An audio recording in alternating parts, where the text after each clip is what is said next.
يلا.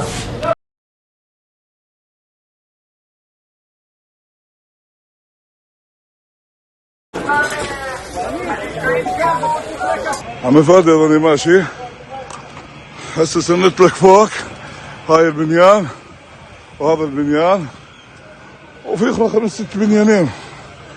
طلع والله بتقدر تقيم الصوت كيمو. روح يلا.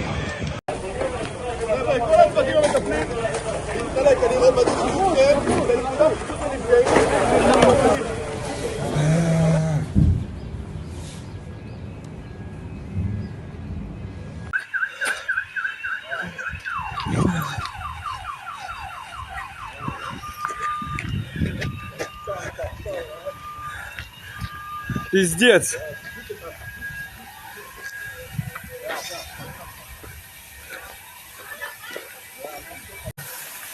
يلا.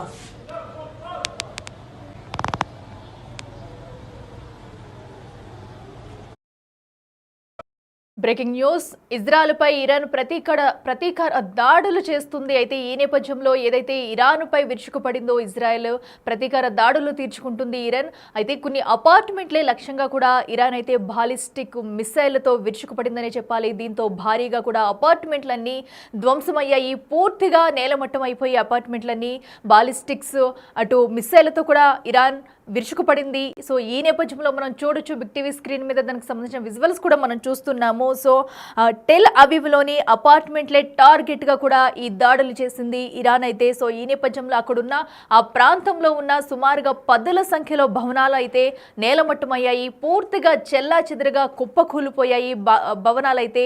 విజువల్స్లో మనం క్లియర్గా చూడొచ్చు బిగ్ టీవీ స్క్రీన్ మీద. సో ఒక్క భవనం కూడా అటు రూపురేఖలు లేకుండా మొత్తం అంతా నేలమట్టమయ్యాయి. దానిలో ఉన్నవారు కూడా 10ల సంఖ్యలో చాలా మంది గాయపడినట్లుగా కూడా సమాచారం అయితే అందుతుంది. సో మనం భవనాలను ఒక్కసారి చూసుకున్నట్టయితే ఆ ఏరియా మొత్తం కూడా ఏదైతే టెల్ అవీవ్లో ఉన్న కీలక ప్రాంతం ఇది. సో ఈ ప్రాంతంలో కొన్ని అపార్ట్మెంట్స్నే టార్గెట్గా చేసుకుంది ఇరాన్. సో ఈ నేపథ్యంలో మిసైళ్లతో విరుచుకుపడింది వాటి మీద. సో అంతా ఒక్కసారిగా కూడా స్థానిక ప్రజలందరూ అపార్ట్మెంట్ వాసులంతా కూడా ఒక్కసారిగా ఉలిక్కిపడ్డారు. అయితే వీటిని ఇరాన్ ప్రయోగించిన బాలిస్టిక్ మిసైల్స్ని సైతం నియంత్రించలేకపోయింది ఇజ్రాయెల్ ఐరన్ డోమ్ అయితే. సో దీంతో అక్కడ ఇప్పుడు పెను ప్రమాదమే జరిగిందని చెప్పుకోవాలి. సో ఇజ్రాయెల్ చేసిన దాడులకు ప్రతి దాడులు చేస్తుంది ఇరాన్ అయితే. ఒక్కొక్కటి కూడా మిసైళ్లతో విరుచుకుపడుతుంది ఇజ్రాయెల్ పై. సో మనం చూసాము ఇప్పటి వరకు అటు అమెరికా కూడా మధ్యవర్తిత్వం పాటించి అమెరికా కూడా ఇరాన్ పై దాడికి తెగబడింది. అమెరికా సహాయంతో ఇజ్రాయెల్ 2-1 కూడా ఇరాన్ పై ఇప్పటికే అణు కేంద్రాలను లక్ష్యంగా చేసుకుని భీకర దాడి చేస్తుంది. అయితే ఈ నేపథ్యంలో ఇప్పటి వరకు ఇరాన్ అటు అమెరికా వైపై దాడి చేస్తుందా ఇజ్రాయెల్ పై దాడి చేస్తుందా అనే ఉత్కంఠ అయితే నెలకొంది. అయితే ఎట్ ద సేమ్ టైం ఇప్పుడు కొన్ని క్షణాల్లోనే ఈ ఘటన మొత్తం జరిగిందని చెప్పుకోవాలి. ఏదైతే బాలిస్టిక్ మిసైల్స్ ఉన్నాయో వాటితో అటు టెల్ అవీవ్లోని కీలక నగరం ఇది. అటు ఇజ్రాయెల్లో మనం చూసుకుంటే ఒక కీలక నగరంగా చెప్పుకోవచ్చు టెల్ అవీవ్ అనేది. సో ఈ నగరంలో కొన్ని అపార్ట్మెంట్లను అయితే టార్గెట్గా చేసుకుంది. సో అపార్ట్మెంట్లోనే ఏకంగా ఒక లక్ష్యంగా చేసుకుని మిసైల్ని అయితే ప్రయోగించింది. సో ఆ మిసైళ్ళు సమర్థవంతంగా వాటిని ఎదుర్కోవడంతో ఒక్కొక్క భవనం కూడా కుప్పకూలిపోయిందనే చెప్పాలి. సో దీంతో భారీ పేలుడు సంభవించింది. అక్కడ చుట్టుపక్కల ప్రాంత ప్రజలు కూడా ఏమవుతుందని తేరుకుని లోపే భవనాలన్నీ నేలమట్టం అయిపోయినాయి. మనం బిగ్ టీవీ స్క్రీన్ మీద విజువల్స్లో చూడొచ్చు.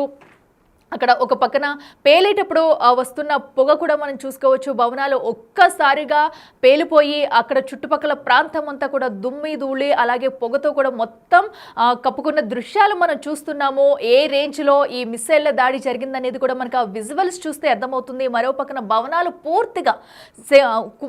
పూర్తిగా కుప్పకూలిపోయాయి, శిథిలావస్థకు చేరాయని చెప్పాలి. పూర్తిగా భవనాలు మొత్తం నేలమట్టం అయిపోయాయి. మిసైళ్ల దాడిలో చెల్లా చెదురుగా పూర్తిగా భవనం అంతా కూడా ముక్కలైపోయిన దృశ్యాలు మనం చూస్తున్నాము. సో ఇది పూర్తిగా జనావాసాలు ఉంటున్న అపార్ట్మెంట్స్ పైనే ఈ ఇరాన్ అనేది దాడికి తెగబడిందని చెప్పాలి. సో ఏదైతే ఇజ్రాయెల్ చేసిన దాడికి ప్రతి దాడిగా కూడా మిసైళ్లను ప్రయోగించింది. సో మిసైళ్లు సమర్థవంతంగా వెళ్ళి అనుకున్న టార్గెట్ని రీచ్ అయ్యి అక్కడున్న టెల్ అవీవ్లో ఉన్న అపార్ట్మెంట్లను సైతం ధ్వంసం చేశాయి. సో దీనిలో ఈ ఘటనలో అయితే చాలా మందికి గాయాలైనట్టుగా కూడా సమాచారం అయితే అందుతుంది. అయితే 10ల సంఖ్యలో కూడా సాధారణ పౌరులు గాయపడినట్లయితే సమాచారం అందుతుంది. ఇక టెల్ అవీవ్, హైఫా, నెస్ జియోనా నగరాలపై కూడా బాంబులతో విరుచుకుపడింది ఇరాన్. దానికి సంబంధించిన విజువల్స్ మనం క్లియర్గా చూడొచ్చు. సో అయితే ఇప్పటికే కొన్ని రోజులుగా కూడా అటు ఇజ్రాయెల్ ఇరాన్ మధ్య భీకర దాడులు జరుగుతున్నాయి. సో ఈ నేపథ్యంలో ఎవరు ఎటుపక్క నుంచి ఏ వైపు దాడి చేస్తారా అనే ఉత్కంఠ అయితే నెలకొంది. అయితే ఇజ్రాయెల్ ఏదైతే అమెరికా వీటి మధ్యలోకి రావడం, అమెరికా ఇరాన్ క్షిపణులను ధ్వంసం చేయడము, అణు కేంద్రాలనే టార్గెట్గా చేసుకుని ధ్వంసం చేసిన అనంతరం ఇరాన్ ఎలాంటి స్టెప్ తీసుకోబోతుంది అనుకున్న వేళైతే ఇజ్రాయెల్పై కీలక నగరాలపై మిస్సైళ్లతో దాడి చేసింది. ఒకసారి ఆ విజువల్స్ మనం చూద్దాం.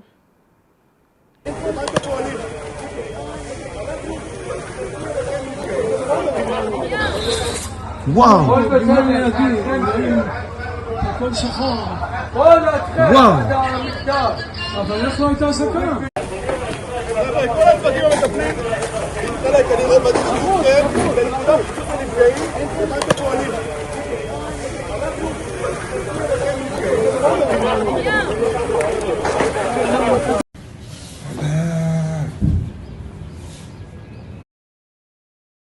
రెడ్డికి ఇదే అంశానికి సంబంధించి మరింత సమాచారం అందించేందుకు మా కొలికి రామ్దాస్ ఫోన్ ఇన్లో అందుబాటులో ఉన్నారు. రామ్దాస్, మనం చూస్తున్నాం కదా, అటు ఇరాన్ ఇజ్రాయెల్ మధ్య భీకర దాడుల్లో కూడా అటు ఇజ్రాయెల్ చేసిన దాడులకి ప్రతి దాడులుగా ఇరాన్ అయితే బాలిస్టిక్ మిసైళ్లతో దాడికి పాల్పడింది. సో ఈ యుద్ధం మొత్తం కూడా ఇలాగే కంటిన్యూగా అవుతుంది అనుకోవచ్చా? ఎందుకంటే ఒకరు మించి ఒకరు కూడా ఎక్కడా తగ్గకుండా కూడా మిసైళ్లతో దాడి చేసుకుంటున్నారు.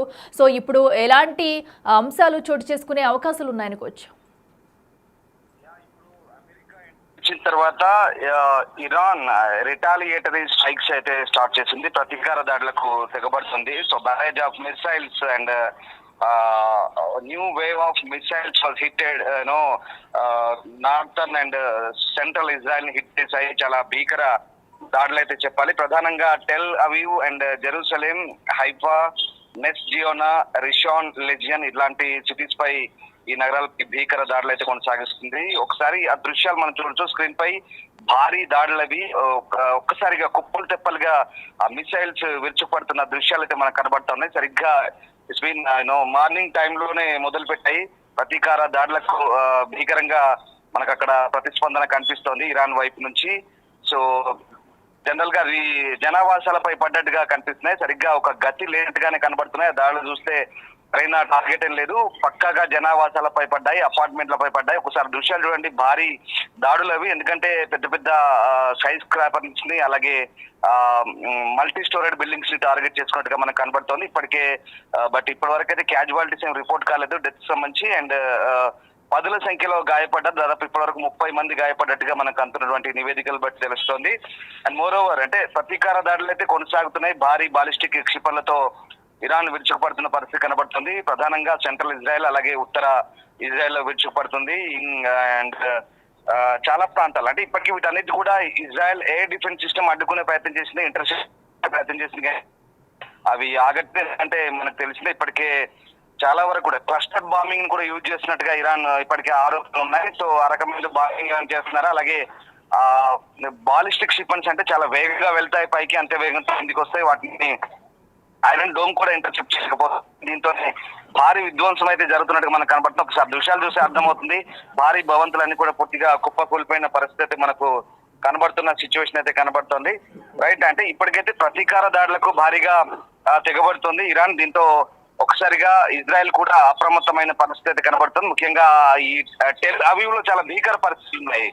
అపార్ట్మెంట్లపై జనావాసాలపై పడ్డే చాలా మంది గాయపడ్డారు. అక్కడి నుంచి పరుగులు పెడుతున్న దృశ్యాలు మనకు కనబడుతున్నాయి. వెంటనే రెస్క్యూ టీమ్స్ రంగంలోకి దిగాయి. ఇజ్రాయెల్ ఎమర్జెన్సీ టీమ్స్ అన్ని కూడా రంగంలోకి దిగిన పరిస్థితి కనబడుతుంది. వాళ్ళందరినీ కూడా రెస్క్యూ చేస్తున్నారు. అండ్ ఇక్కడ పోర్ట్ సిటీ హైఫాలకు కూడా అదే పరిస్థితి, అక్కడ కూడా భారీ స్ట్రైక్స్ అయితే కొనసాగుతున్నాయి.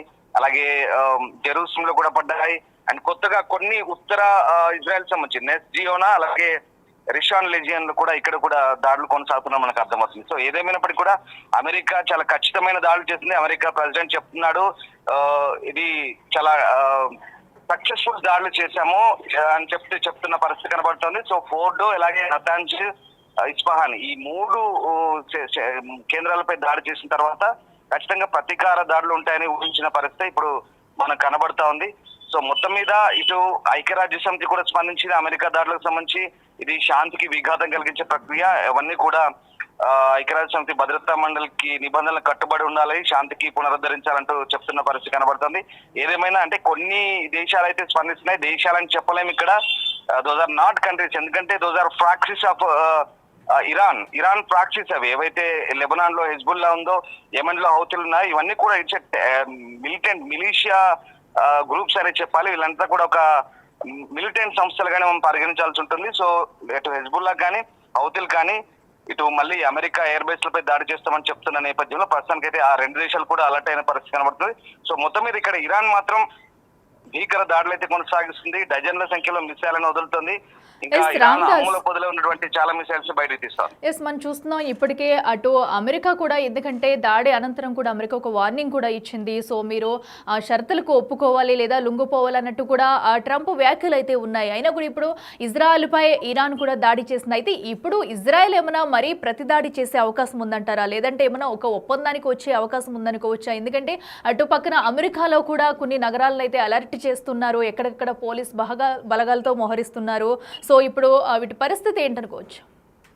డెఫినెట్ గా, ఎందుకంటే మీరు చెప్తున్నట్టుగా అమెరికాలో కూడా వాషింగ్టన్ డీసీలో కానీ, లాస్ ఏంజలస్ లో కానీ, తర్వాత మిగతా న్యూయార్క్ లాంటి ప్రాంతాల్లో ప్రార్థనా స్థలాలు ఏవైతే ఉన్నాయో, కొన్ని మతపరమైన ప్రార్థనా స్థలాలు కావచ్చు, మిగతా కొన్ని జనసమ్మర్దం ఉన్న ప్రాంతాలను అయితే అలర్ట్ చేస్తున్నారు. యుఎస్ లో కూడా కొంత అప్రమత్తత కొనసాగుతుంది, ఎందుకంటే ఖచ్చితంగా దాడులు ఎటువైపు నుంచి వచ్చే అవకాశమైనా ఉండొచ్చు కాబట్టి అప్రమత్తత అయితే కొనసాగుతుంది. అలాగే యుఎస్ ఎయిర్ బేసెస్ కూడా చాలా అలర్ట్ గా ఉన్నాయి, ముఖ్యంగా గల్ఫ్ ప్రాంతంలో ఉన్నటువంటి ఇరాన్ చుట్టూ ఉన్నటువంటి ఎయిర్ బేసెస్ లో కూడా అలర్ట్ కొనసాగుతున్న పరిస్థితి. అక్కడంతా కూడా ఎయిర్ డిఫెన్స్ సిస్టమ్స్ యాక్టివేట్ అయిన పరిస్థితి మనకు కనబడుతోంది. సో దాంతో పాటు ఇప్పటికే బ్రిటన్ ప్రధాని కీర్ స్టార్మర్ కూడా స్పందించారు. అండ్ ట్రంప్ ఒకటి చెప్తున్నారు, దట్ వాజ్ స్పెక్టాక్యులర్ సక్సెస్ అంటూ ప్రపంచానందరికీ కూడా చెప్పే ప్రయత్నం చేస్తున్నారు. తాము చేసిన దాడులు చాలా సక్సెస్ఫుల్ గా జరిగాయి అంటూనే మళ్ళీ ఇది అంటే ఒక ఇరాన్ కు గుణపాఠం కావాలి, ఇప్పటికైనా శాంతికి ఇరాన్ ముందుకు రావాలని చెప్తున్నారు. ఇప్పుడు బ్రిటన్ ప్రధాని కూడా స్పందించారు కీర్ స్టార్మర్. ఈ అవకాశాన్ని వినియోగించుకోనైనా ఇరాన్ చర్చలకు దిగి రావాలంటున్నారు. అణు వార్ హెడ్లను తయారు చేస్తామని బెదిరించడం ఇరాన్ ఆపుకోవాలి, ఇప్పటికైనా అన్ని తయారు ఆపుకోవాలి, ఇప్పటికైనా చర్చల శాంతి నెలకు అన్ని పశ్చిమ దేశాలు కూడా ఎదుర్కోవచ్చు. ఈ దాడులను కోల్పడానికి చేసిన దాడులు అంతా అభివర్ణిస్తున్న పరిస్థితి. ఇరాన్ మాత్రం okay right Ramdas, thank you.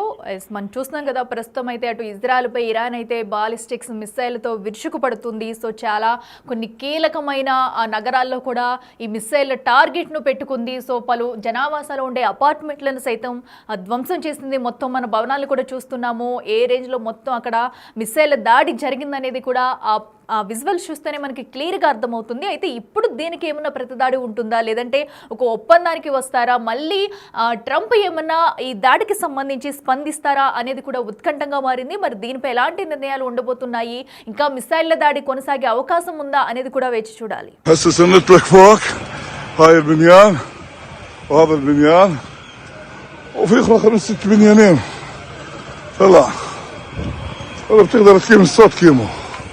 روح يلا